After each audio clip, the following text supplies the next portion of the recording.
I remember the way the morning light touched the kitchen tiles that day. It was soft and pale, the kind of gentle light that usually comforts me. But that morning nothing felt comforting. Not the smell of tea, not the quiet hum of the refrigerator, not even the warmth of the house I had lived in for more than 30 years. Emily stood by the counter, holding a mug with both hands. She didn't sip from it. She didn't look at me. Her eyes were fixed on a small point on the floor, as if she was afraid her own thoughts might spill out if she lifted her head. I had known for weeks that something was coming. You can feel it when you live with people. You can sense when someone carries a hard truth they don't know how to speak. Still, her next words felt like the air around me had suddenly grown thinner. She said, in a soft voice I almost didn't recognize, I think it's time you moved out, just like that. A gentle sentence, so simple, so short. But it held the weight of years. For a moment, I did nothing. I didn't gasp. I didn't ask. Why? I didn't even blink. I simply smiled, a small, careful smile. The kind you give when your heart stings but you don't want to make things harder for the person speaking. I whispered, I understand, but inside, I felt something crack, softly, quietly, like a tiny fracture you can barely see but you know will grow with time. I went to my room and closed the door gently. I sat on the edge of my bed. My hands rested on the old quilt I had stitched years ago, the one that held memories of late nights, warm winters, and quiet mornings with my husband. And for the first time in a long while, I felt truly alone in my own home. This is the story of how we reached that moment. A story of love, misunderstanding, silence, and the gentle unraveling of a family. A story told with a calm heart, because anger has no place here. Only truth. Only memory. Only the soft ache of learning to let go. My name is Anna. I am 63 years old. I have lived a simple, steady life. Not perfect. Not extraordinary. But full of small joys that shaped me into the woman I am now. I grew up in a quiet town where neighbors knew each other's names and Sunday mornings smelled like bread and warm sunlight. I learned early that life doesn't have to be loud to be meaningful. It can unfold slowly, like a slow-moving river, shaping everything it touches with gentle persistence. I married my husband Michael when I was in my early 20s. He was calm, thoughtful, and steady.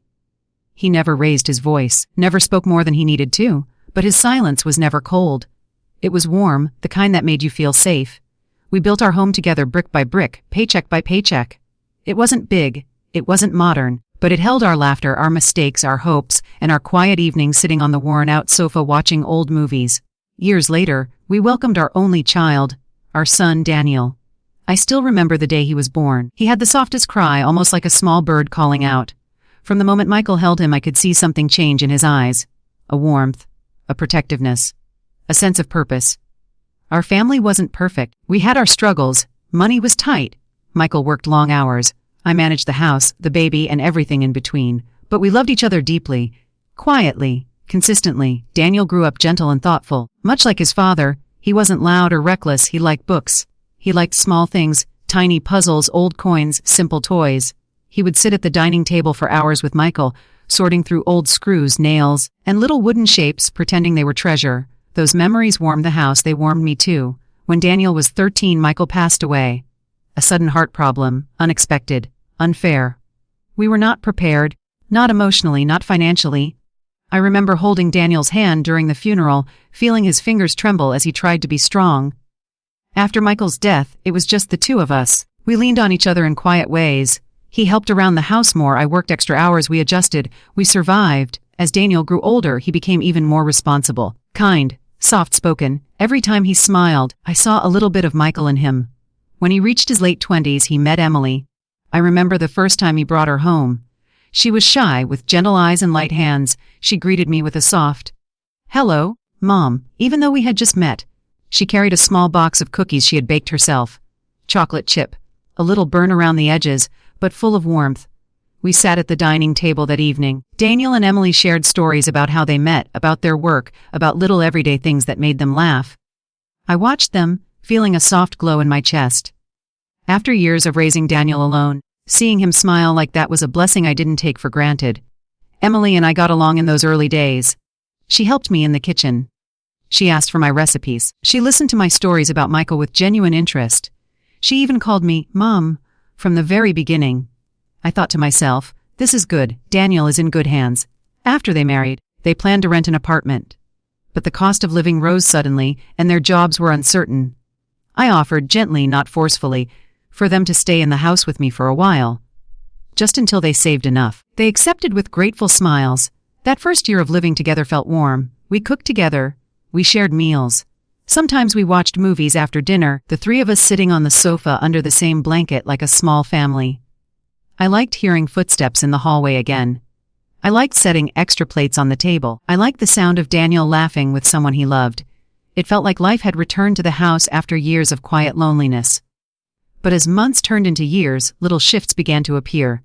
Tiny changes at first. A closed door, a quiet sigh, a conversation that stopped the moment I walked into the room. I told myself it was normal. Young couples need space. They need privacy. They need to figure out their own rhythms. So I tried to step back. I tried not to hover. I gave them time alone. I tried to be helpful, not intrusive. But something in the house had changed, even if no one said it. There were mornings when Emily avoided eye contact, evenings when Daniel seemed distracted, weekends when the house felt fuller, yet emptier at the same time. I would wake up early and sit in the living room with my tea, listening to the soft creaks of the house. I wondered if I was doing something wrong, if I was taking too much space in a place that had once been mine, but now belonged to three. Sometimes I thought about moving out myself. Getting a small apartment, living quietly somewhere else, starting fresh. But Daniel always insisted, "Mom, you don't need to leave. This is your home. We're fine." His words were warm, but his tone held something I couldn't name. Still, I stayed. Not because I wanted to hold on to the house, but because I believed we were still finding our balance. Still learning how to share the same space as adults with different needs. I didn't know then how wrong I was, how close we were to a breaking point none of us expected. Looking back, I realize now that the first signs were gentle, almost invisible, like tiny cracks in a wall you don't notice until they grow too large to ignore. A sigh, a closed door, a quiet tension at the dinner table. Small things, but small things, when unspoken, often grow into truths too heavy to carry. And that is how our story slowly shifted from warmth to distance, to the morning when Emily finally looked me in the eye and said the words that changed everything. Life has a way of changing slowly at first, quietly, silently, almost like the shifting of seasons. One leaf falls, then another, until one day you wake up and realize the trees are bare. That is how things began to shift between Emily and me. Small changes, subtle ones, but I felt them all the same. At first, it was little things around the house. Moments so small you would think they meant nothing.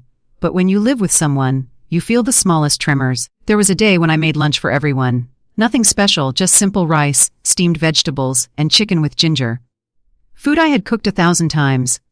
Food Daniel had always loved as a boy. I waited at the table, expecting both of them to come down. I heard footsteps upstairs, whispers. Then the sound of a door closing gently. A few minutes later, Daniel came down alone. "Where's Emily?" I asked, keeping my voice light. He shifted in his seat before sitting. "She already ate," he said. "She had a big breakfast." He smiled a little, but the smile looked forced. I nodded and said nothing. But something in my heart tightened.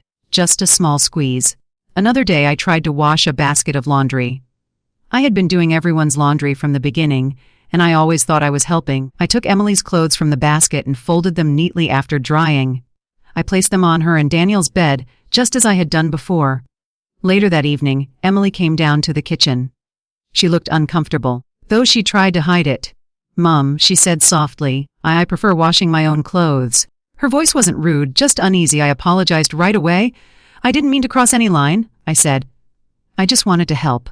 She nodded quickly. "Yes, I know. Thank you. I like doing it myself." I smiled to ease the tension, but inside I felt something small crack. Not a big break. Just a quiet shift, like a small thread loosening from a sweater. The house began to fill with silences that didn't exist before. The kind of silences that stretch between people who don't know how to talk about what's bothering them. Some evenings, I heard Daniel and Emily whispering in their room. Their voices were low, but the tone was sharp or tired, or simply heavy with things I wasn't supposed to hear. One night I heard Emily say, "I just want privacy. Daniel, we never have time alone." And Daniel said, "Mom means well, she's just lonely." Those words sank into me like a slow ache. I never wanted to be a burden. I never wanted to take space they needed. After that night, I began moving around the house more quietly. Like a guest. Like someone who didn't want to disturb the air around them. I started eating dinner earlier, so they could have the dining table to themselves. I stayed in my room more often. I turned the TV volume down. I walked softer, spoke softer, breathed softer. I tried to shrink myself so they could breathe more freely. But shrinking yourself doesn't solve anything. It only makes the air feel heavier. The small misunderstandings slowly grew into patterns. There was a morning when Emily was making tea. I walked into the kitchen to pour myself a glass of water. She flinched. It was barely noticeable. A tiny twitch in her shoulders, but I saw it, I felt it. "Oh," she murmured. "I thought you were upstairs." I smiled, trying to lighten the mood. "I'm just getting some water." She nodded, but didn't look at me.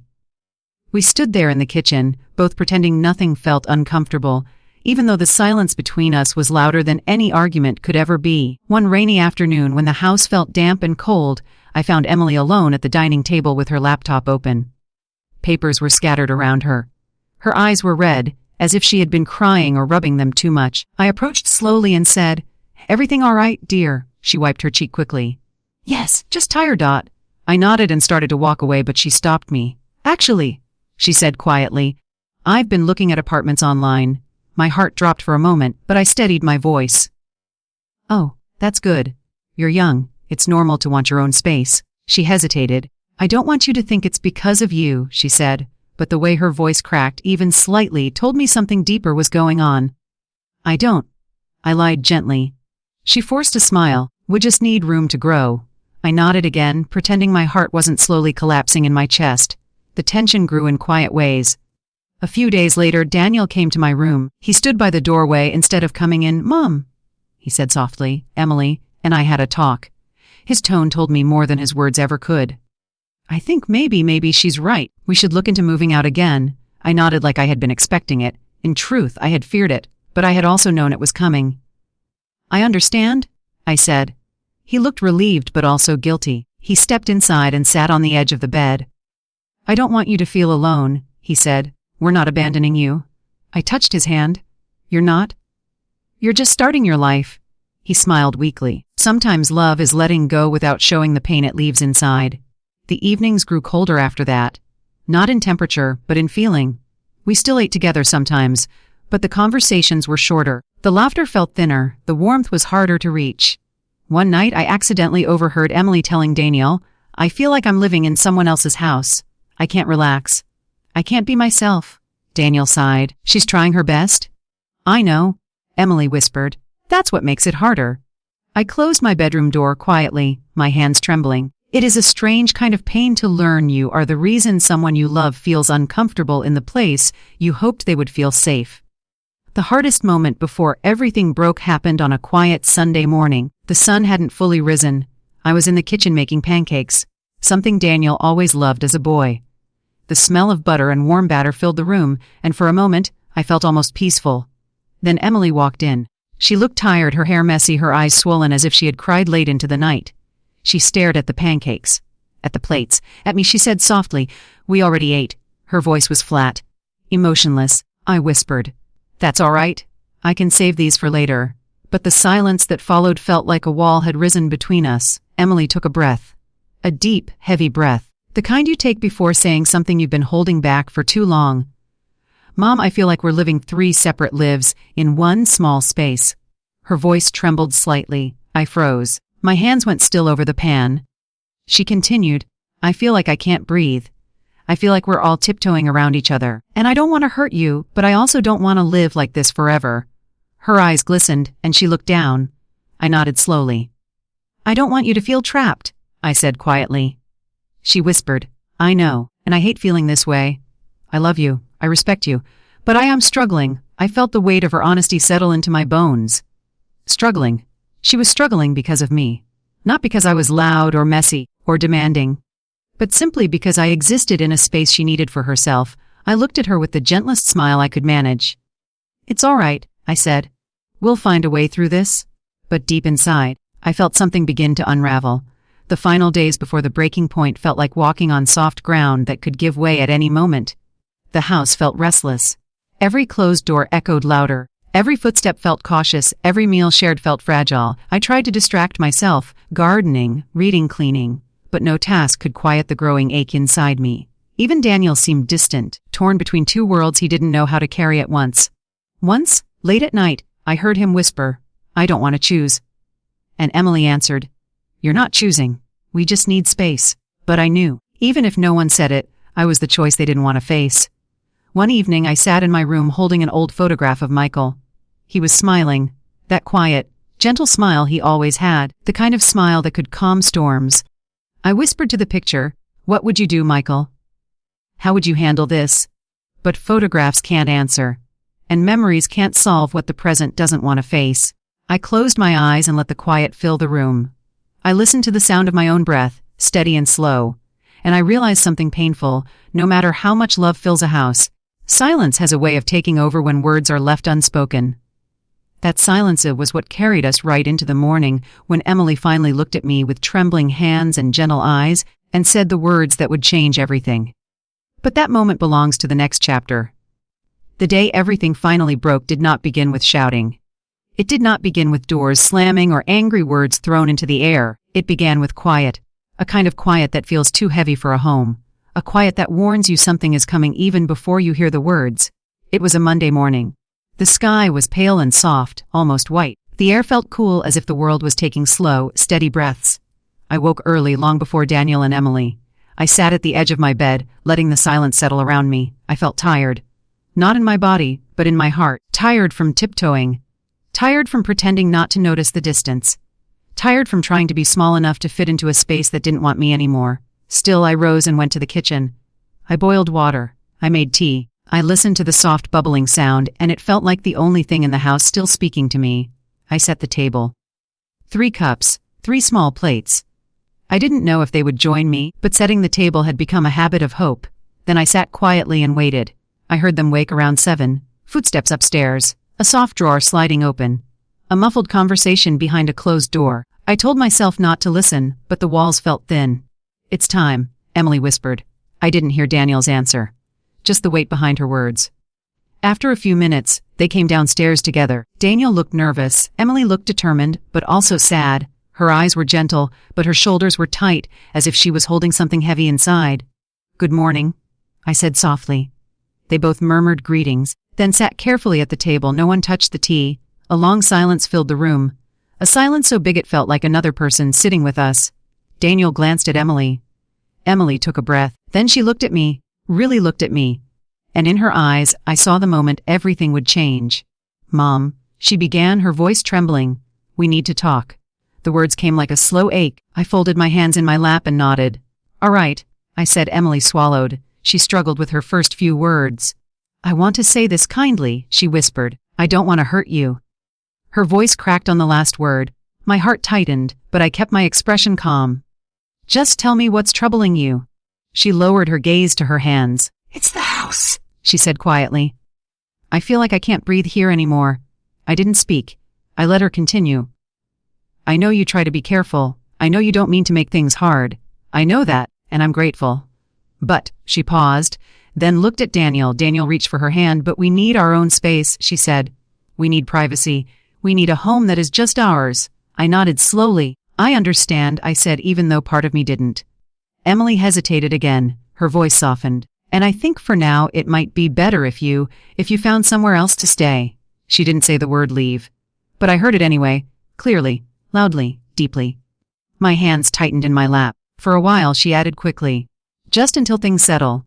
Daniel spoke then, his voice gentle but unsure. "Mom, we love you. We do. But Emily is stressed. I'm stressed. Everything feels crowded. We need space to grow as a couple. We need time to breathe." I looked at my son. My boy who used to cry when I walked him to his first day of school. My boy who used to hold my hand so tightly at the market. My boy who once said he would never leave me alone. Now he sat across from me, holding someone else's hand, asking me to leave my own home. And something inside me broke. Not loudly, not dramatically. Just a soft, quiet break. The kind you only hear in your own heart. I took a slow breath. "When do you want me to go?" I asked.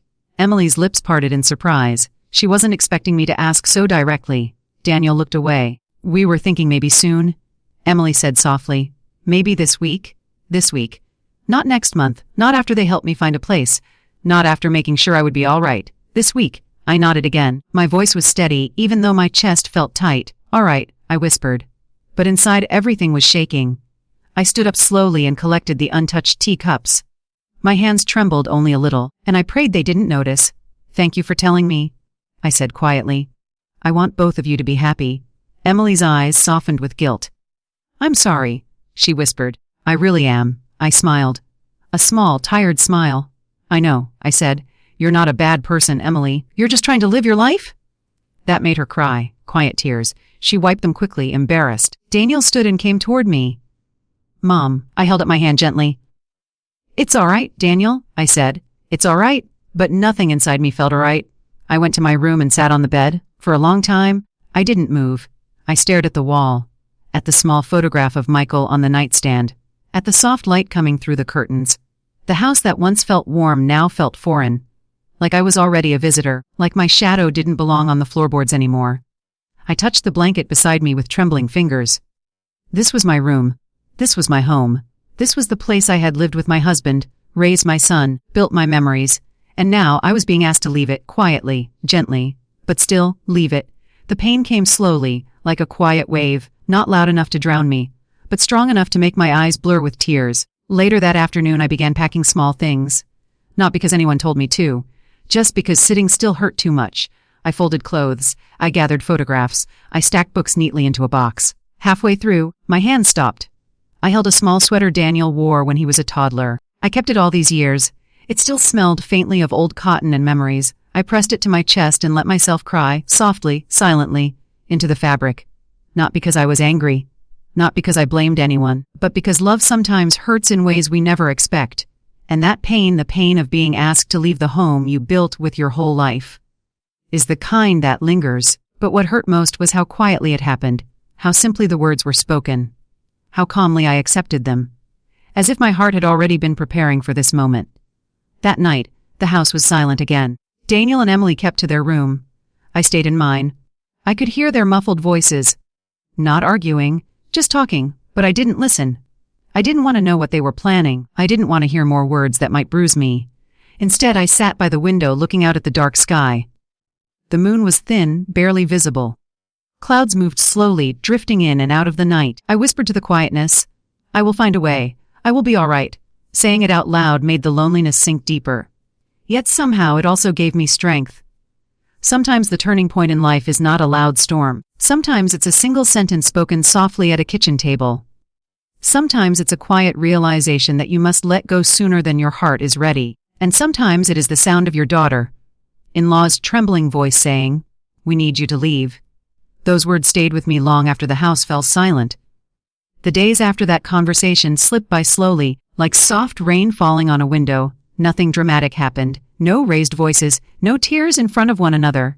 Everything remained calm on the surfacey, but inside me a quiet storm kept turning. I moved through the house differently now. I walked a little lighter. I touched things more gently. I sat in corners instead of the center of rooms, almost as if I was already fading out of my own home. Daniel and Emily didn't speak of it again right away. They seemed unsure of how to bring it up, and I didn't want to force anything. So we lived in that fragile silence for 2 more days. I spent most of those days packing things little by little. Not everything. I didn't have the courage for that yet. But enough to remind myself that change was coming. Enough to help my heart adjust slowly. A sweater here, a photo frame there, some books, folded clothes, a few letters I had saved for years. Every item I touched carried a memory. Some warm, some heavy, some so soft they almost disappeared when I held them. And each memory reminded me that life moves, even when we don't want it to. On the 3rd day, while I was packing a small stack of towels, Daniel knocked gently on my door. "Mom," he asked. "Come in," I said. He stepped inside, hands in his pockets, head lowered slightly. He looked older than his age, tired, worried, as if the weight of this decision sat heavily on his back. "I saw you're packing," he said quietly. I smiled at him, a small, patient smile. "Yes," I said. "It's time." He sat beside me on the bed, picking up a folded towel and touching its corner. "I don't want you to feel pushed out," he said softly. "I don't want you to think we don't love you." "I know you love me," I said. "I've always known." He nodded but didn't look convinced. We sat in silence for a while. Not a painful silence this time, just a slow, thoughtful one. Then Daniel said, "I've been thinking maybe we should help you find a new place. Somewhere close." I placed my hand over his. "That's kind," I said, "but you don't need to worry. I can manage." He hesitated. "You don't have to do everything alone." I looked at my son, this grown man who was once a child in my arms.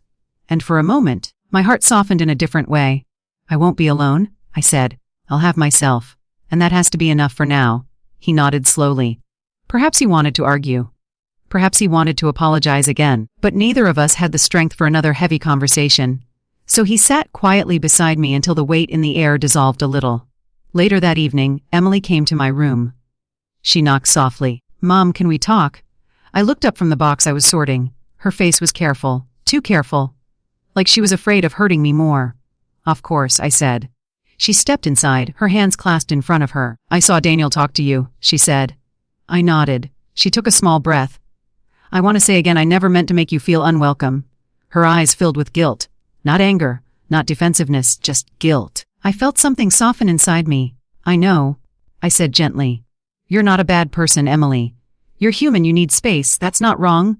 She blinked, surprised by my calmness. I've been afraid to talk to you, she admitted. Afraid I would hurt you no matter what I said?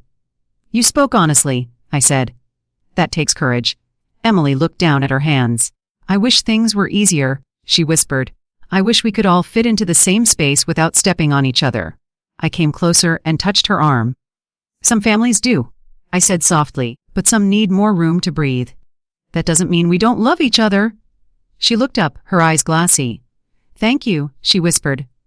We stood there quietly for a moment, two women who loved the same man, one as a mother, one as a wife, trying to navigate a life that had become too small for all three of us. And in that silence, something shifted. Not the situation. Not the decision. But the heaviness between us, it began to lift. The next day, I started planning my move more seriously. I went to the living room, sat with my notebook, and made a list. Find a place.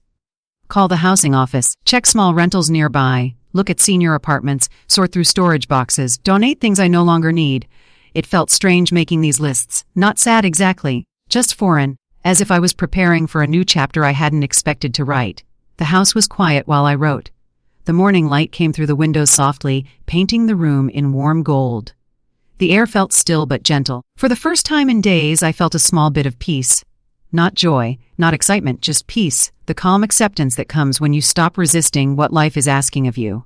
That afternoon, Daniel found me in the living room.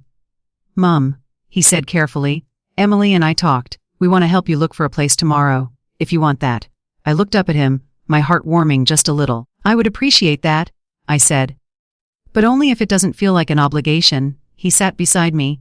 It doesn't, he said. It feels like the least we can do.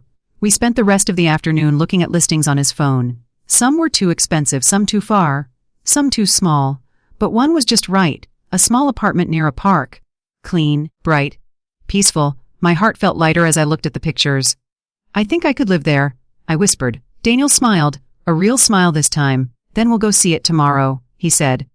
That evening, while sorting through a drawer, I found an old letter. It was from Michael. I sat on the bed and opened it gently. His handwriting was familiar. Steady, soft, caring. In the letter, he had written something I had forgotten. If life ever gets too heavy, listen to yourself. Your heart knows the way, and wherever you go, I'll be with you. I held the paper to my chest. Tears filled my eyes, but they weren't painful tears this time. They were soft healing, like warm rain after a long dry season. In that moment, I felt him with me. Not beside me, not in the room, but inside my heart, steady and comforting.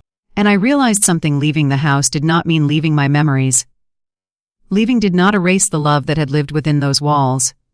Leaving did not make me less of a mother, less of a wife, or less of a person. It only meant I was beginning a new chapter. A chapter Michael had believed I was strong enough to face. The next day, Daniel drove me to see the apartment. Emily joined us quietly. We walked through the small rooms together. A living room with soft afternoon light. A bedroom big enough for my bed and a bookshelf. A small kitchen with clean counters.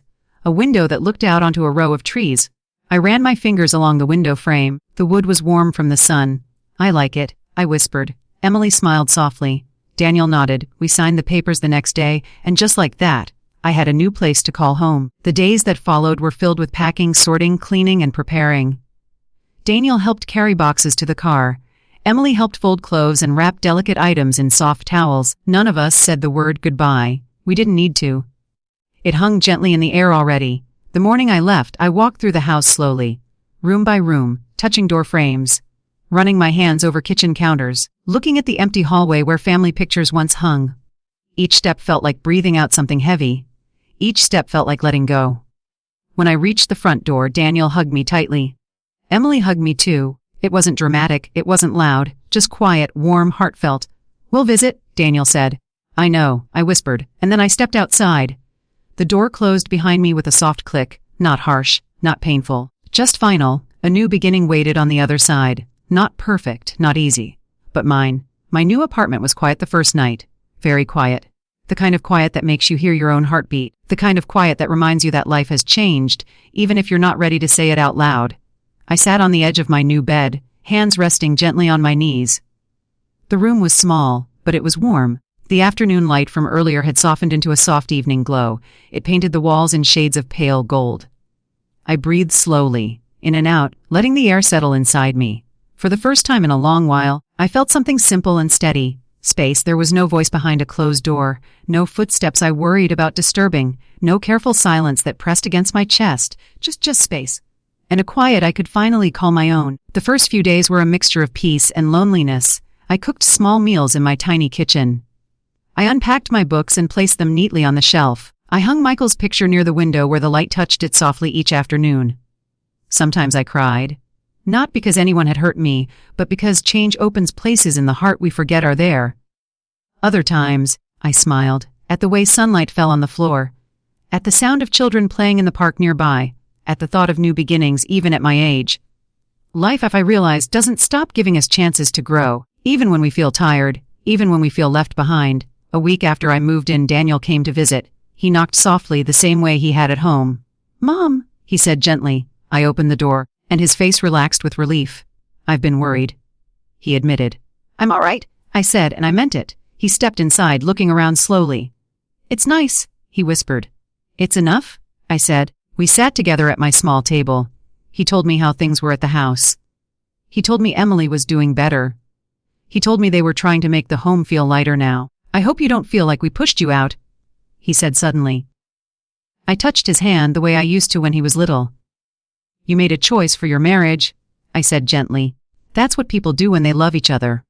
He lowered his eyes. "I still feel guilty." "You don't have to," I whispered. "We're still family. That doesn't end because the room's changed." He nodded, tears in his eyes. I held his hand a little tighter. Sometimes forgiveness doesn't need words. Sometimes it just needs a hand held quietly across a small table. Emily visited a few days later. She brought a small plant, its leaves bright and alive. "For your window," she said softly. I smiled and placed it near the sunlight. "It's beautiful," I said. She hesitated. "I miss you," she whispered. I felt warmth spread through me, slow, gentle warmth. "I miss you too," I said. "But missing isn't a bad thing. It means we still care." She nodded. And for the first time since everything happened, her smile felt peaceful. As the weeks passed, I settled into a rhythm. Morning tea by the window, slow walks in the park, phone calls with Daniel, occasional visits from Emily. Evenings sitting with memories that no longer hurt, but simply lived quietly inside me. One evening, while watching the sky fade into soft shades of purple and blue, I realized something important. Leaving my home had felt like losing a part of myself. But over time, I discovered that I hadn't lost anything. I had simply moved the love I carried into a new space. A space where it could breathe again. Life changes. People grow. Homes shift. Hearts stretch to make room for new chapters. But love does not disappear. It just learns new ways to exist. If you asked me now what I learned from everything that happened, I would say this: sometimes life asks us to step back, not because we are unneeded, but because others need room to grow. Sometimes the kindest thing we can do is loosen our hands and trust that the bond remains, even when the walls around us change. Sometimes leaving isn't a sign of weakness, but a quiet act of love. And sometimes, the place we fear losing becomes the place we find ourselves again. As I sit here now, the evening light warm on my face, I feel grateful, not for the pain, but for the strength that grew through it. Not for the distance, but for the love that learned to stretch. Not for the goodbye, but for the new beginning that followed. Because in the end, life is not about staying in the same place forever. It is about learning when to hold on and when to gently let go. And letting go, I discovered, can sometimes lead you exactly where you were meant to be.